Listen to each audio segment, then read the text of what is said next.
Today we are at Myrtle Hill Cemetery in Liverpool Township in Ohio.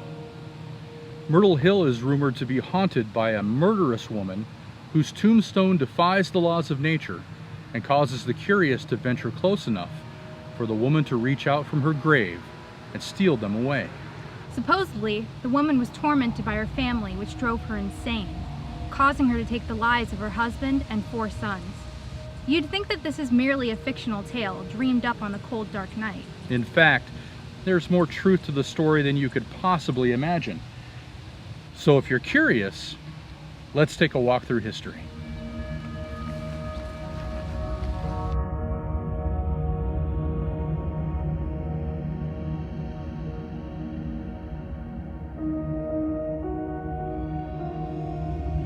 So the legend starts in the 1920s with a woman who was so abused by her husband and sons that she eventually went mad. You see, she had no one to turn to for help, and she could no longer live with the abuse. She decided that the only way to escape her prison was to end their lives. But she needed a way to do it without getting caught. She finally decided that the best method would be to poison the drinking water in the well. And that's exactly what she did. When the family sat down for dinner that night, the abuse again started flying at her. But this time, she paid no attention, as she knew her plan was about to take shape. She poured the glasses full of water and watched as her husband and sons drank to their own demise. The men shrieked in pain and then realized their plight as they looked into the eyes of their killer, quickly succumbing to the poison's effects. Once the family was dead, the women dragged the bodies one by one under the cover of darkness and dropped them into the well. Finally, she was free from her persecution, but she wasn't free from the consequences. Soon the neighbors began to ask questions about her family's whereabouts, and before long, she was found out. The putrid smell from the well was the giveaway, and local law enforcement was called in. During the trial, her lawyers successfully pled her case as a woman who had been so abused that her faculties were no longer intact. She was found not guilty, but was sent to the local insane asylum where she lived the rest of her life. Upon her death, she was interred here at Myrtle Hill. But by that time, her story had turned to legend, and she was painted by locals as a witch. They demanded that she be buried in such a manner that even a witch could not escape. Rumor is she's buried standing up with a heavy ball placed directly on top of her, so she has no chance to rise out of the grave. A heavy ball which seems to have supernatural powers. It is said to be cold to the touch, even during the hottest summer days, and yet so hot in the winter that nary a snowflake can stick to its surface. It's also said that the stone wasn't successful in keeping the woman from haunting these grounds, and that her ghastly apparition appears in an instant, reaching towards the unsuspecting visitors of the cemetery. So there's the legend. What's the reality? In 1924, Martha Wise, a widow, found new male companionship with a much younger farmhand from the property next to her farm. Both her mother, Sophie, and her aunt, Lily, were vocal of their desire for Martha to end the relationship. Soon, Martha could no longer take the badgering, so she reluctantly parted ways from her male companion. On Thanksgiving evening, several members of the family, including Martha's mother, Sophie, fell ill with a severe stomach ailment. The others recovered shortly, but Sophie's illness worsened, and she died on December 13th. New Year's Eve brought more illness. Aunt Lily, her husband Fred, and several of their children all began suffering stomach pains similar to those Sophie had experienced before her death. Several family members were hospitalized, and Lily and Fred were both dead by February. In total, 17 relatives were taken ill with similar symptoms during the fall and winter. After the passing of Lily and Fred, authorities began to investigate the cluster of deaths. The county sheriff soon discovered that Martha had signed for large quantities of arsenic at a local drugstore.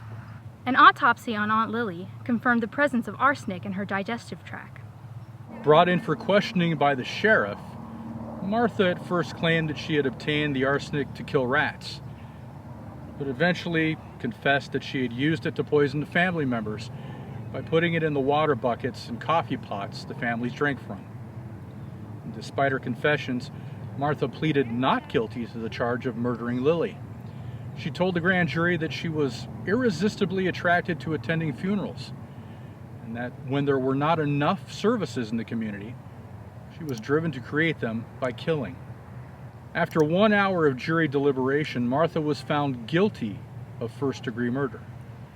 The jury urged mercy in sentencing, and the judge sentenced Martha to life in prison. In 1962, as a result of Martha's good behavior, Ohio Governor Michael DeSalle commuted her sentence to second-degree murder, and she was paroled at the age of 79. Martha's remaining family refused to take her in, and a number of rest homes also declined her residency. Within 3 days, Martha returned to prison, lacking anywhere else to go. Martha Wise died on June 28, 1971, at the age of 83. She's buried in Oakdale Cemetery in Marysville, Ohio. So, if Martha is buried in Marysville, then who exactly is buried under this ball? According to the cemetery, the answer is no one. The ball is merely a marker for the Stoskopf family plant. In fact, there are several of these style markers scattered throughout the United States. But what of the legend of a ghost that wanders the cemetery? Well, it turns out that 2 of Martha's victims, her mother Sophie and her aunt Lily, are buried in this cemetery. And it could be that either one of those ladies are the true ghost of Myrtle Hill. Thank you for watching today, folks. Don't forget we have a link to our Patreon, social medias, and merch shop in the description below. Please remember to like and subscribe, comment, and click the notification bell. Good job, buddy. And we'll see you next time as we explore more curious history. Take care. Take care. Take care. Oh, he's the best.